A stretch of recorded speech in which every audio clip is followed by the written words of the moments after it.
হাত লেগে গেছে ইরানের। ইরান গোটা পৃথিবীটা ল্যাপটে আসবে। 20 কোটি মুসলমানের ধানি হবে গোটা পৃথিবীতে, 20 কোটি। ইসলাম প্রতিষ্ঠিত হবে, দাজ্জালের অবির্ভাব ঘটবে, ইমাম মেহেদী প্রকাশ পাবে। আপনারা কি মনে করছেন আল্লাহ কিয়ামতের ময়দান করবেন 24 পরগনাটা, কলকাতাটা, মক্কা মদিনা?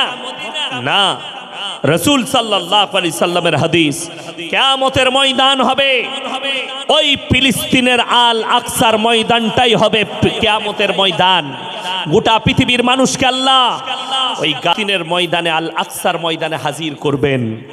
ওই জায়গাটাই হবে, আল্লাহ রসুলের হাদিস, খোরাসান থেকে এমন একটা যোদ্ধা বের হবে, একটা দল বের হবে, তাদের কাছে এত অত্যাধুনিক অস্ত্র থাকবে যে অস্ত্র পৃথিবীর আর কারুর কাছে থাকবে না। তারা যখন যুদ্ধ করতে শুরু করবে, পৃথিবীর আর কোনো শক্তি তাদের সামনে দাঁড়াবে না। আর তাদের যে কমান্ডার হবে, তেনার নাম হচ্ছে ইমাম মেহেদী। জোরে বলুন সুবহানাল্লাহ। আর পৃথিবীর কোনো শক্তি দাঁড়াবে না। তারা গিয়ে আল আকসায় ঝান্ডা গাড়বে, গোটা পৃথিবীতে ইসলাম প্রতিষ্ঠিত হবে। মুসান্নাফ ইবনে আবু শাইবার হাদিস, রাসূল আকরাম সাল্লাল্লাহু আলাইহি সাল্লাম হাদিস বর্ণনা করলেন, হে আমার সাহাবীরা শোনো, গোটা পৃথিবীতে ইসলাম প্রতিষ্ঠিত হবে, মসজিদগুলো নামাজিতে ভরে যাবে। কিন্তু রাসূল বললেন তারা হবে সুদখোর, হারামখোর নামাজি, তাদের মধ্যে মুমিন খুঁজে পাবে না। তারা বালাখানা তৈরি করবে, দামি দামি বাড়ি তৈরি করবে, কিন্তু তাদের মধ্যে ইমানদার খুঁজে পাওয়া মুশকিল হবে। কিয়ামতের মারাত্মক আলামতগুলো উলামারা বুঝতে পাচ্ছেন, আলেমরা যারা আমাদের বড় বড় আকাবির আছেন, তেনারা বুঝতে পাচ্ছেন কিভাবে কিয়ামতের আলামতগুলো একটা একটা করে প্রকাশ হচ্ছে। তার মধ্যে মারাত্মক আলামত পৃথিবীর বুকে ফুটে উঠেছে। রাসূল বলেছেন বাঁদির পেটে মালিক পয়দা হতে শুরু হবে। আপনারা হয়তো জানেন না, ভারত সরকার সার্কুলার জারি করে দিয়েছে, আপনি পেট ভাড়া নিতে পারেন। আমাদের দেশের একজন মুসলিম আর্টিস্ট, যদিও তার নাম আমি মুখে উচ্চারণ করব না, আমার নামে কেস হয়ে যাবে, মুসলিম নিজেকে বলে, তার একটা সন্তান জন্মগ্রহণ করেছে বাঁদির পেটে। 20 লক্ষ টাকা দিয়েছে বাচ্চাটাকে তার পেটে রাখার জন্য, আর বীর্য নিয়ে তার পেটে দিয়েছে। ইসলামকে কিয়ামত পর্যন্ত যদি কোরআন হাদিসকে রিসার্চ করেন, এই বাচ্চাটা হবে শরীয়ত সম্মত হারাম। দুনিয়া কি বলছে জানি না, ইসলাম বলছে হারাম। এটা কিয়ামতের আলামত আপনার কাছে প্রকাশ পেয়ে গেছে পৃথিবী জুড়ে। শুধু তাই নয়, রাস্তাঘাটে কুকুরের মতো জিনা করবে ছেলে মেয়েরা। আজকে পতিতালয়ের থেকেও মারাত্মক জিনার আড্ডাখানা হচ্ছে সরকারি পার্কগুলো, যেগুলো পার্ক তৈরি করা হয়েছে। ছেলে মেয়েরা আমভাবে জিনা করছে। তারা, আপনি আমি মনে করেছি জিনা মানে শারীরিক সম্পর্ক না। জিনা মানে শুধু শারীরিক সম্পর্ক নয়, মুখের জিনা, হাতের জিনা, কানের জিনা, চোখের জিনা, নফসের জিনা, পায়ের জিনা, শারীরিক জিনা। আপনি পার্কে গিয়ে একটা অন্য মেয়েকে ডাকলেন, তার ঠোঁটে ঠোঁট লাগিয়ে কিস করেছেন, আপনি মুখের জিনা করলেন। আপনি নফসের দ্বারা ভাবলেন এর সঙ্গে মিলামিশা করব, নফসের জিনা হলো। যে পায়ের দ্বারা হেঁটে গেছেন, পায়ের জিনা। ওই জন্য কোরআনে মারাত্মক উপদেশ আল্লাহ দিয়েছেন, ওয়ালা তাকরাবু জিনা ইন্নাহু কানা ফাহিশা ওয়া সা সাবিলা। ব্যভিচার করা তো দূরের কথা, যে রাস্তায় ব্যভিচার হয় সে রাস্তার ধারে পাশে তোমরা যাতায়াত করো না। আমি তো দাওয়াত দিয়েছি, আজকে আবার আমি এই ইউটিউবারদের সামনে, মিডিয়ার সামনে দাওয়াত দিয়ে যাচ্ছি। আমাদের আসানসোলের নিয়ামতপুর, লচিপুর দেহ ব্যবসার আড্ডাখানা, কলকাতার সোনাগাছি দেহ ব্যবসার আড্ডাখানা, এখানে যদি কোনো মুসলমান মা বোন ফেসে থাকেন, অনুরোধ করব এই দেহ ব্যবসা থেকে বেরিয়ে এসে আল্লাহর পথে এসো। যদি বলে আমার কোনো দুনিয়াতে দিক দিশারি নেই, গুগলে সার্চ করবে, ইয়াসিন ভাইয়ের নম্বর পাবে। আমি তোমাদিকে স্বামীর বন্দোবস্ত করে দেবো, হালাল রিজকের বন্দোবস্ত করে দেবো, যোগাযোগ করো, আল্লাহর পথে ফিরে এসো। মারাত্মক অপরাধ। আল্লাহ বললেন জিনা করা অনেক দূরের কথা, যে রাস্তায় হয় সেই রাস্তার ধারে পাশে যাতায়াত করো। আমি মাঝে মাঝে পুরুলিয়া ডিস্ট্রিক্ট যাই জলসা করতে, আর পুরুলিয়া যেতে গেলে আসানসোল থেকে ঢুকে বাজার হয়ে ডিসেল ঘর দামোদর নদীর ব্রিজ পার করে তারপরে পুরুলিয়া ডিস্ট্রিক্ট, ওই নিয়ামতপুর লচিপুরের ওপর দিয়ে যেতে হয়। আমি খালি ওইটুকু 2 কিলোমিটার রাস্তাটা ওইটা কভার করার জন্য মিনিমাম 20 থেকে 25 কিলোমিটার চক্কর মেরে হাই রোড থেকে ঢুকি, ওই দিকে যাই না। কেন? বাই চান্স আমার চোখ পড়ে গেলে নফসের পাপ হবে, আমি আল্লাহকে কি জবাব দেব?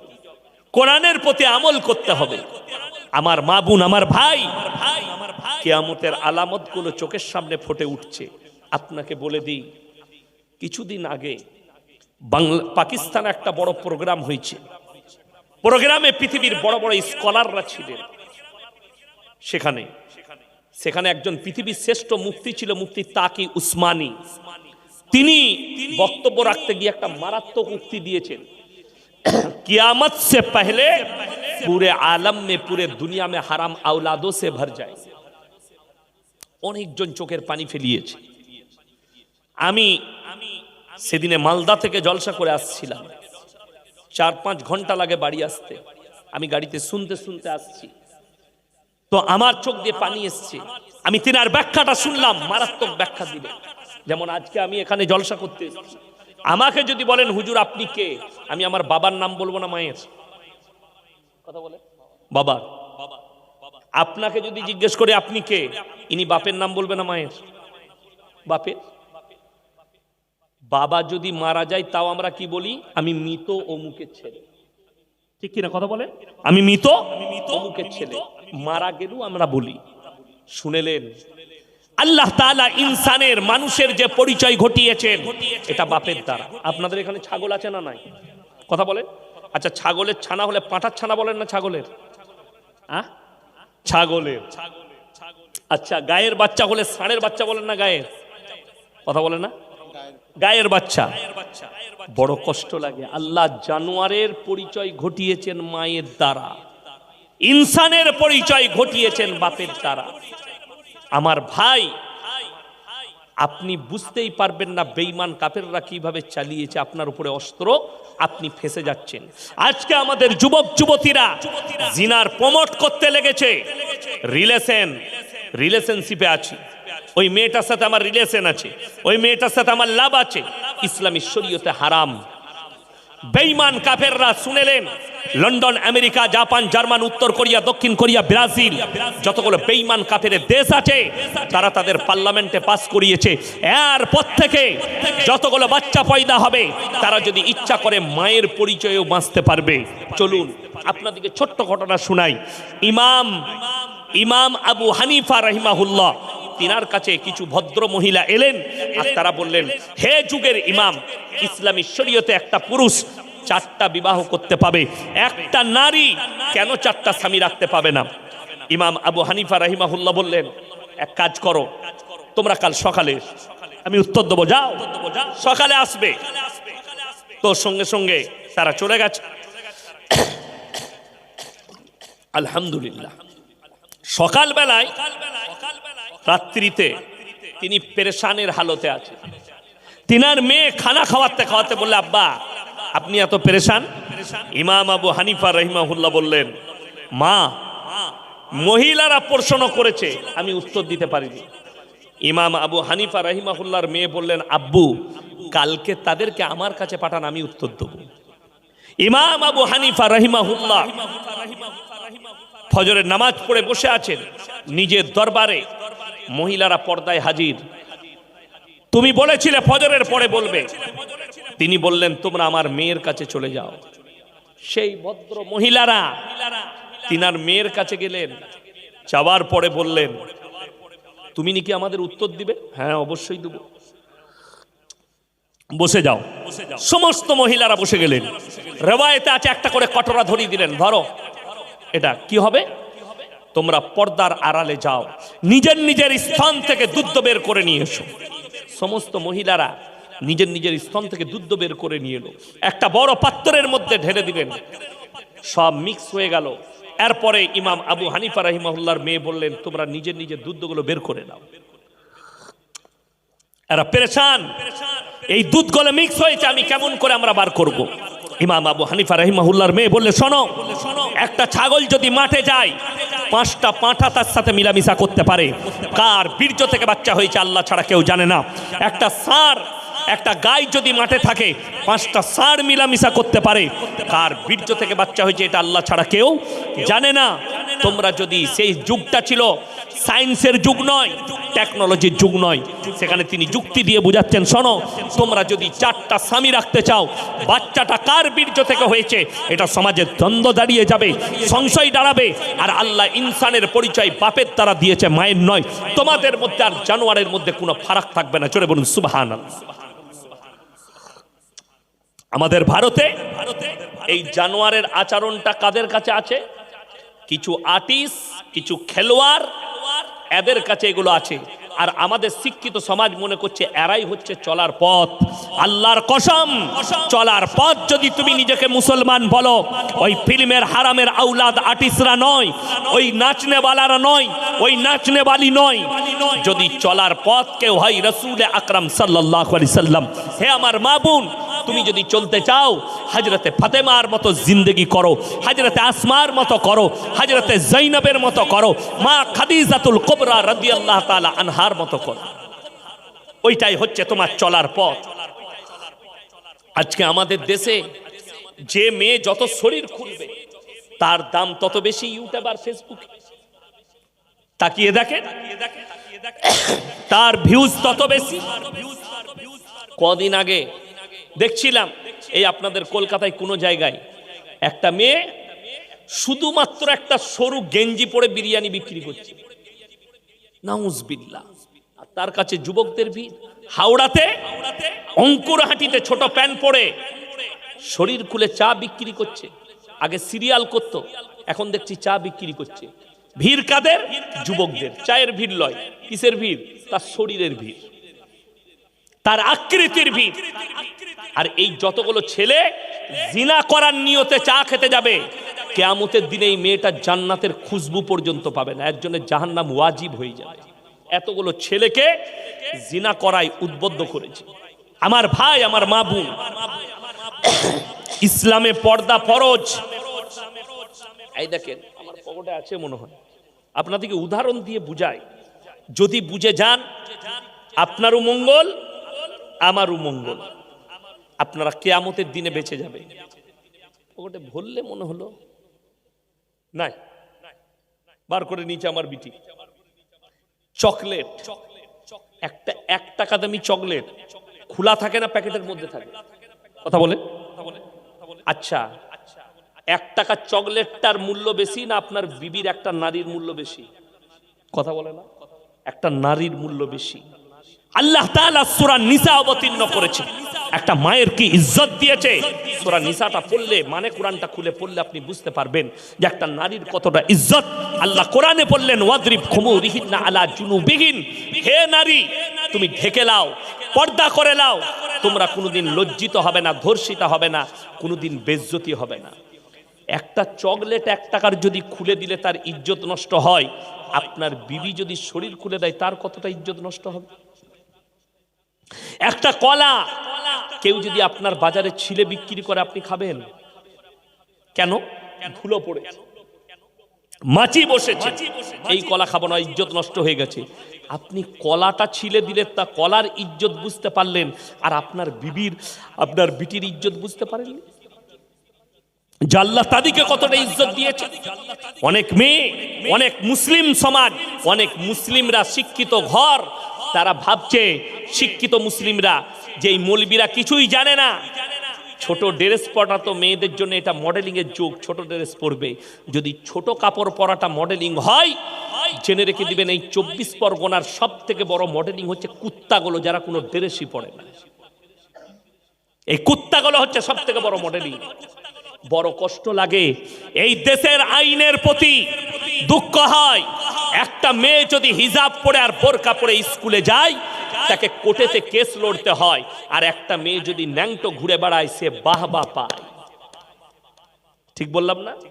ফেসবুকে সে লাইক পায়, ফেসবুকে সে কমেন্টে প্রশংসা পায়। কেউ লেখে নাইস, কেউ লেখে বিউটিফুল, কেউ লেখে আই লাভ ইউ, কেউ লেখে তোমার চেষ্টা ভালো, কেউ লেখে তোমার ঠ্যাংটা ভালো। অথচ একটা মুসলিম নারী সে নিজেকে পর্দা করে স্কুলে নিয়ে গেলে তাকে কেস লড়তে হয়। এর থেকে দুঃখ আর কিছু হতে পারে? এর থেকে বেদনা আর কিছু হতে পারে? আমার ভাই, যে দেশে ধর্ষণকারীর পক্ষে উকিল দাঁড়ায় সেই দেশে ন্যায় বিচার হতে পারে না। যেই দেশে আপনারা অনেকে মনে করেন আমাকে দাওয়াত দিবেন না দিবেন সেটা আপনাদের ইচ্ছা, আমি দাওয়াতের ভুকা নয়। আজ কি কোচবিহারের জন্য একজন 24 পরগনার বক্তা ফোন করেছিল, ভাই একটা ডেট আমাকে দিতেই হবে, আমার ইজ্জতের ব্যাপার। ভালোবাসে, মহব্বত করে, আমি মহব্বত করি।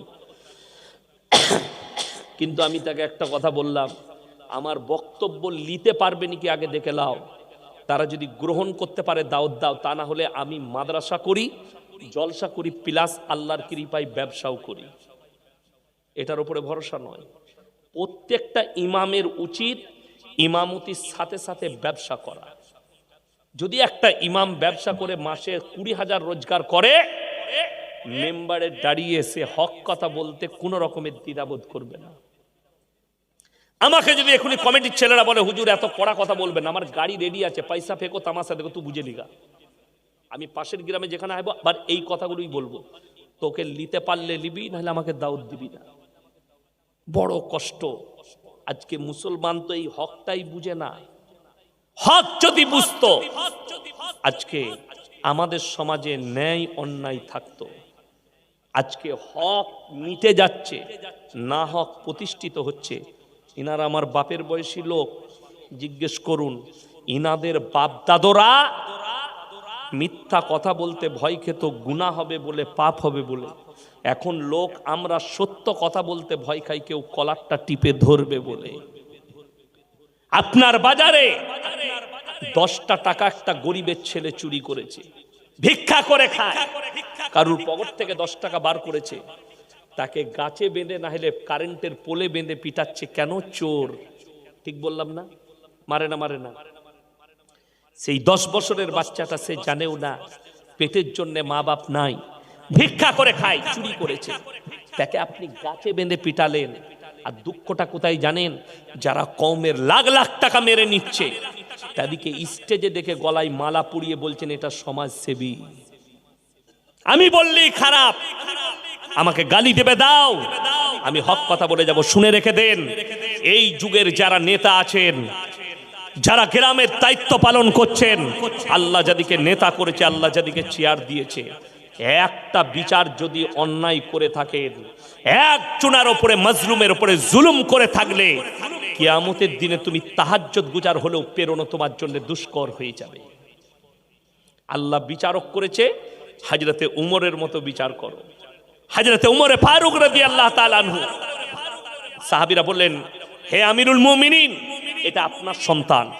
ধমক দিলেন, গাছে বাঁধো আর পিটাও, কুড়া মারো। আমার সন্তান বলে যদি ছেড়ে দাও, এর থেকে বড় পাপ করার সুযোগ পাবে। আমার কাছে ন্যায় বিচার হবে। হযরতে উমরে ফারুক রাদিয়াল্লাহু তাআলা আনহু সন্তানকে গাছে বাঁধা করিয়েছে। আজকে নেতার ছেলে ধর্ষণ করলে ছাড় পেয়ে যায়। ভারতে বড় কষ্ট লাগে। আরজি করের যে মেয়েটা ধর্ষিতা হয়েছে, আমি বলে যাচ্ছি, ন্যায় বিচার কোর্ট করতে পারুক আর না পারুক, প্রশাসন করতে পারুক আর না পারুক, কিয়ামতের দিনে আমার আল্লাহ করে দেখাবেন। আপনারা মনে করেন না ওই মেয়েটা একটা বেধর্মী মেয়ে, আল্লাহ কি ওর বিচার করবে? ও যে অত্যাচারিত হয়েছে, এর বিচারটা আল্লাহ করবেন। কথাটা বুঝতে পারেননি? সে জান্নাত পাবে না সেটা আলাদা কথা, ঈমান না আনার কারণে, কিন্তু সে যে অত্যাচারিত তার বিচার হবে। ওই জন্য আপনি মুসলিম যদি নেতা হন, আপনার বাড়ির পাশে যেই বাস করুক, নেতা শুনেলেন কাকে বলে। আপনি যদি মনে করেন আমি নেতা হয়েছি শুধুমাত্র মুসলিমের উপকার করব, আপনাকে আল্লাহর কাছে হিসেব লাগবে।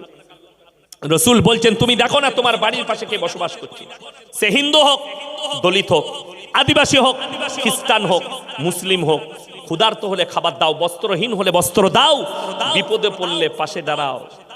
এটা রাসূল সাল্লাল্লাহু আলাইহি সাল্লামের আখলাক। জোরে বলুন সুবহানাল্লাহ। বদলালিরা নবীজি শিখাননি, বরঞ্চ ভালোবাসা শিখিয়েছেন।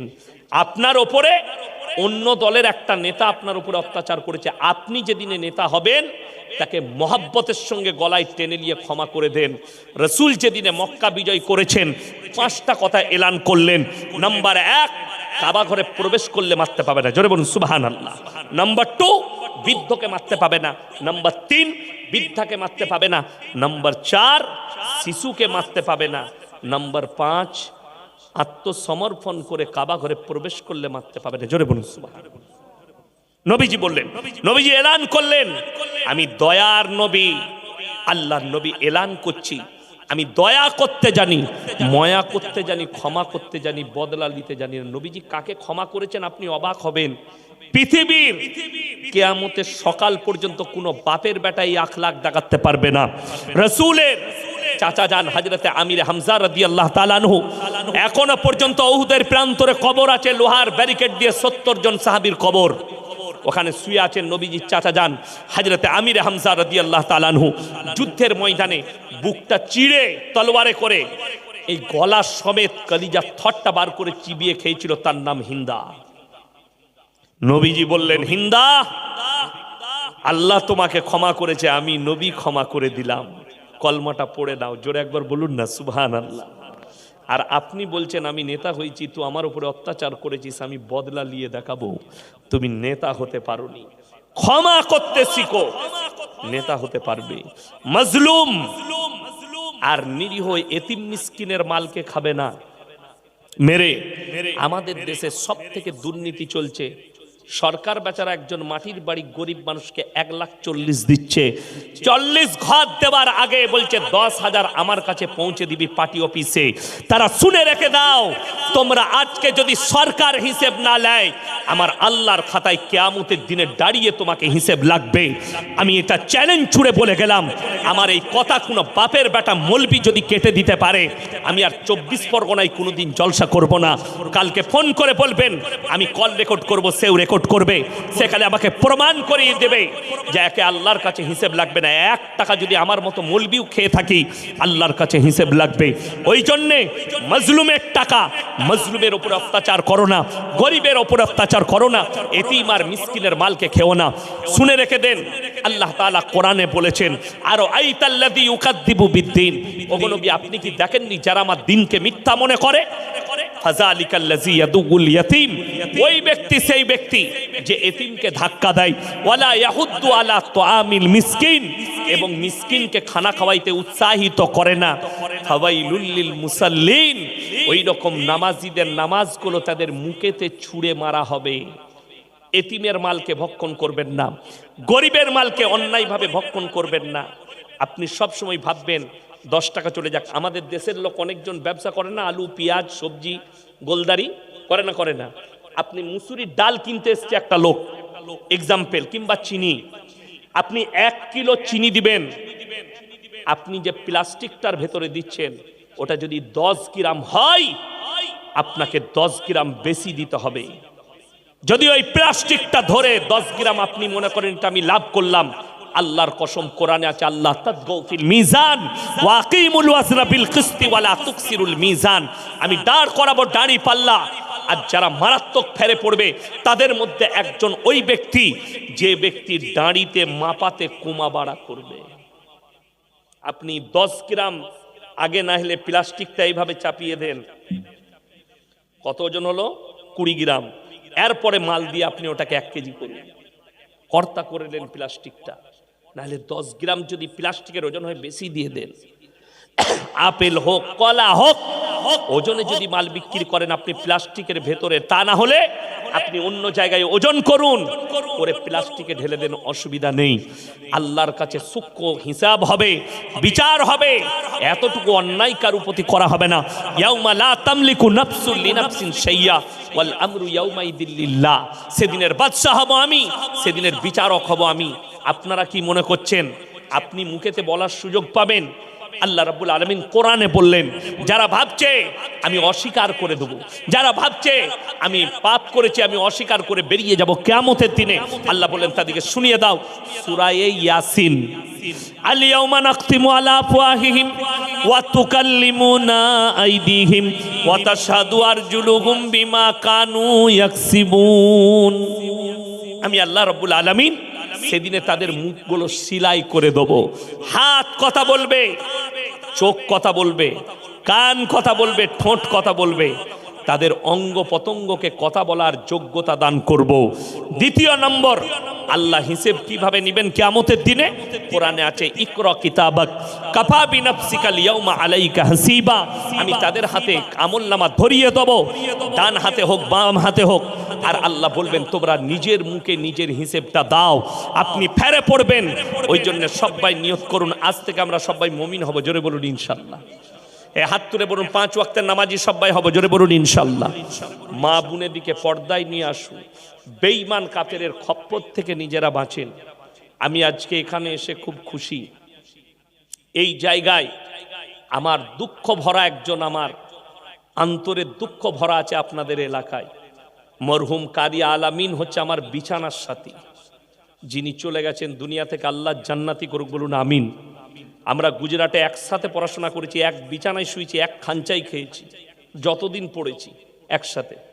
এবং যেদিনে মারা যায়, সফরটা আমার সাথেই মুম্বাই থেকে ফিরে এসে মারা গিয়েছিল, একসাথেই সফর করেছিলাম, তখন উনি মারা গিয়েছিলেন। এখানে আমার আরো সাথী আছে, হাফেজ কারি শরীফুল ইসলাম আছে, তরিকুল মলনা তরিকুল আছে, বুড়িপুকুরে পড়ায়। আব্দুর রহমান বলে একজন ছিল, শাহজাহান ভাই বলে একজন ছিল, অনেক সাথী ছিল এই এলাকার গুজরাটে পড়ার সময়। আর তারা জানে আমি খুব খুশ মিজাজে ছিলাম, বন্ধু বান্ধবদের সাথে আমি এখনো ওই রকমই আছি। আপনারা কেউ ভাববেন আল্লাহ আমার জীবনে অহংকার দেয়নি, আর যেন মৃত্যুকাল পর্যন্ত না দেয়। আপনারা হয়তো ইউটিউবে দেখে মনে করেন মালটা খুব বড় বক্তা। না, আমি ছোটোখাটো মানুষ, আমি খুব বড় নয়। লোকে আমাকে বড় করে দিচ্ছে, কিন্তু আমি বড় নয়, কি বুঝলেন? আর এমনি আমি গাল খাওয়া বক্তা, আপনারা দেখতে পান, লোকে আমাকে গাল দেয়। আপনারা আমার জন্য দোয়া করবেন। আমার আব্বাজি আর আসতে পারে না, বয়স হয়েছে, 80 বছর বয়স, মাদ্রাসায় থাকেন, এলাকায় কিছু জলসা করেন। আব্বাজির জন্য দোয়া করবেন, আমার মাদ্রাসার জন্য দোয়া করবেন। বর্তমান সময়ে কিছু প্রিয় হুজুর আপনার কাছে জানতে চাই, বর্তমান সময়ে কিছু পীরজাদা মুফতি আব্দুল কাইয়িম সাহেবকে আমিরা শরিয়া বলে উপহাস করছে, এই বিষয়ে কিছু বলুন।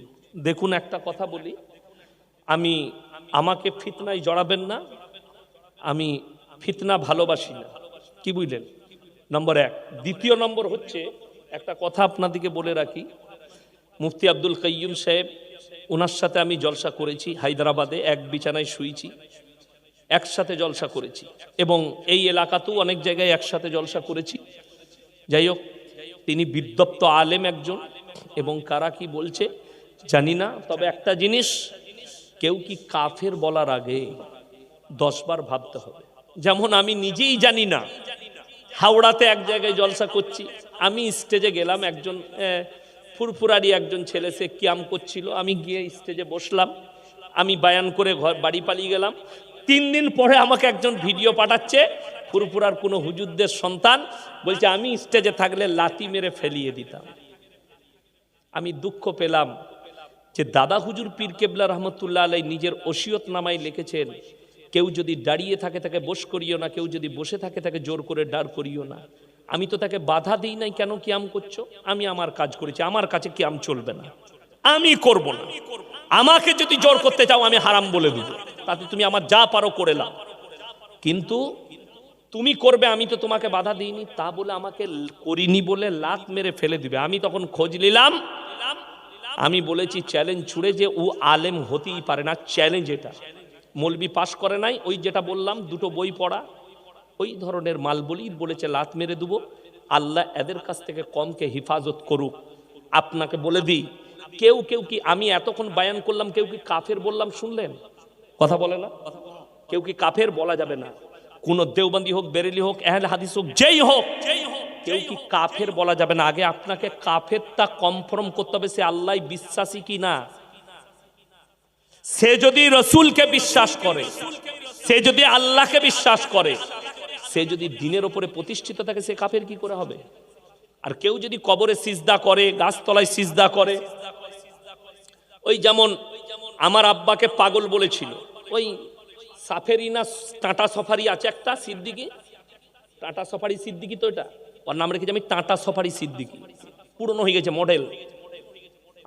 আমার আব্বার জন্য বলেছে পাগল, পশ্চিম বাংলার আলেমরা জানে। আমি তখন বলেছি যে তোমার বাপের হিম্মত নাই যে আমার বাপের সামনে বসে একটা ইবারত পড়ে। পশ্চিম বাংলার সব আলেমরা জানে।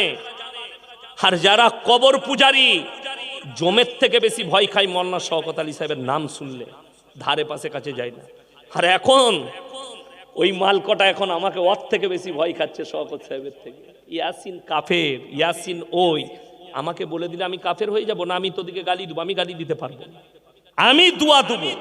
24 ঘন্টা ফোন করে গাল দিচ্ছে, কালকে গাল দিয়েছে, পরশু গাল দিয়েছে। ওরা মনে করছে ইয়াসিনকে গাল দিয়ে দিব, ফোনটা সুইচ অফ করে দিব, আর ফোন তুলবে না। আমি ওই রকম লয়, গালটা আমার কাছে দুয়া। আর রাসূলের হাদিস আছে, বুখারী শরীফের রওয়ায়েতে আছে, যারা অশ্লীল ভাষা ব্যবহার করে, গালিগালাজ করে, এটা মুনাফিকদের একটা মারাত্মক আলামত। তো তুমি মুনাফিকের আলামত প্রকাশ করবে? শুনেলেন? আমি বলবো এখন বর্তমানে যা পরিস্থিতি, ইসলামে মুসলমানদের ঐক্যর প্রয়োজন। বেঈমান কাফেররা মসজিদ ভাঙছে দেখে যে কোনটা ফুরফুরার, কোনটা দেওবন্দির, কোনটা অমুকের, কথা বলে না, দেখে না, তারা জানে মুসলিম ভেঙে দাও। তাহলে আপনি বলুন, একটা লাঠি যদি আপনাকে দিয়ে ভাঙতে পারবেন? এই 10টা লাঠি দিলে কেউ ভাঙতে পারবে? একটা লাঠি দিলে ভাঙা যাবে না? যাবে না? জাঙ্গে মেরে ভাঙা যাবে, 10টা লাঠি ভাঙা যাবে না। তো আপনি যখন একটা হয়ে যাবেন, দ্বন্দ্ব নিজের জায়গায় রেখে দাও। মসলা ইখতিলাফি অনেক জনার মনে হবে সাধারণ লোকের, মৌলবীরা যদি হুজুররা এক কাছে বসে নিজেরা ঠিক করে লাই তাহলে কম বেঁচে যাবে। তাহলে তুমি রসুলের হাদিসের বিশ্বাসী নও। রসুলের হাদিস আছে, আল্লাহর নবী বললেন আমার উম্মতরা 73টা দলে বিভক্ত হবে। কটা বললাম? 73টা। আর এইটা না হওয়া পর্যন্ত কিয়ামত হবে। তাইলে তো দল হতেই হবে। বাংলাদেশে হিজবুত তৌহিদ বেরিয়েছে, আর একটা অমুক বাবার দল বেরিয়েছে, আর একটা বাউল বুষ্টম বেরিয়েছে। তো আমাদের দেশে হবে না কেন? আমাদের দেশেও তো কিছু মালের দরকার। কতগুলো দল হবে তোমরা খালি দেখতে যাও, আমি মারা যেতে পারি। তোমরা আমার যারা কচি কাঁচা আছো তারা দেখতে পাবে। আর আমাকে মনে রাখবে, ইয়াসিন ভাই এখানে বলে গিয়েছিল যে আরো দল বের হবে, 73টা দল হবে। আল্লাহ মাফ করুক। আপনারা আমার জন্য দোয়া রাখবেন, আমি আপনাদের জন্য দোয়া রাখব। আচ্ছা ভাই, পৃথিবীতে দুটো জায়গা সব থেকে সুন্দর। কটা বললাম? দুটো। এক হচ্ছে আল্লাহর ঘর, দ্বিতীয় নম্বর হচ্ছে ওই জায়গা যেখানে আল্লাহ এবং আল্লাহ রসুলের কথা আলোচনা হয়। এই কমিটির তরফ থেকে একটা এলান আপনাদের কাছে আমি ইয়াসিন, আল্লাহ কোরআনে বলেছেন 3টে লোক যদি হাত পাতে তাদের হাতকে ফিরিও না। নাম্বার 1 ওয়া আতিদাল কুরবা, কাছের গরিব। নাম্বার 2 ওয়াল ইয়াতামা ওয়াল মাসাকিন। নাম্বার 3 আবনাস সাবিলি ওয়ালা তুবাদ্দি তাবদীরা, মুসাফির যদি হাত পাতে তাদের হাতকে ফিরিও না। আজকের এই জলসায় সবথেকে বড় মুসাফির আমি আপনাদের কাছে বলছি যে ভাই, আপনাদের কাছে আমার চাদরটা পাঠাচ্ছি, আপনারা 100, 200, 50, 10, 20 যে যা পারবেন এটাই দেন। আর 10 জন ভাই 1000 করে কে কে দিবেন আমার হাতে দিয়ে দেবেন। এই চাদরটা ধরুন তো, দুজন কমিটির ছেলে আমার, ধরো বাবু এইখানে মধ্যখানে ঢুকে যাও। আরো দুটো চাদর নাও, আরো 2-1টা চাদর নিয়ে যাও।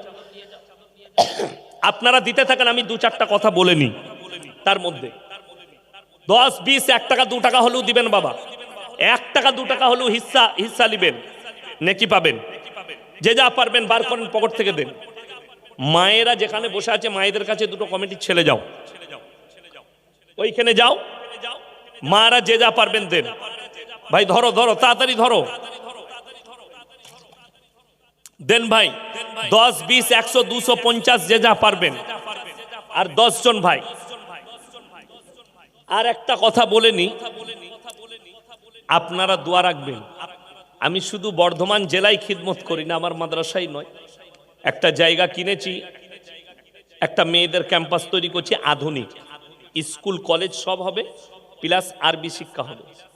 1 টাকা ফি লাগবে না, ফ্রি, কোনো খাওয়া দাওয়ার পয়সা লাগবে না। দোয়া করবেন যেন রমজানের পরে চালু করতে পারি, বলুন আমিন। আর আপনাদের কাছে এই কলিঙ্গা মাদ্রাসা তাজবিদুল কোরআন কলিঙ্গায় আমি একটা মাদ্রাসা